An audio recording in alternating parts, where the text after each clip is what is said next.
اسپایدرمن ضمانت رو بشناس. سلام، خوشحالم ویدیو جدید. اینجا دو تا براتون چیز آوردم، گیم پلی آوردم. یکی از گیم پلی، یکی از آلکاتراز و دیگری از ایزولیت. اینجا ببینید من 2 نفر رو زده بودم، یارو تو فشاری شد و فوش میداد و اینا، مثلا میگفت ما داشتیم تک به تک فایت میدادیم چرا یارو تو زدیم.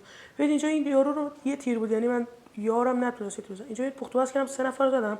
اینجا 2 نفرشون ریوایو شدن رو منو گرفتن زدن دیگه. خلاصه آره دیگه رفتم گولاگو زدم. اینجا مونده بودم تک به 12، یعنی پلیرای اف ای یکیشون اون بالا، دو نفر اون بالا بودن، 2 نفر اون ور بودن، اصلا نمیشد فرار کنم.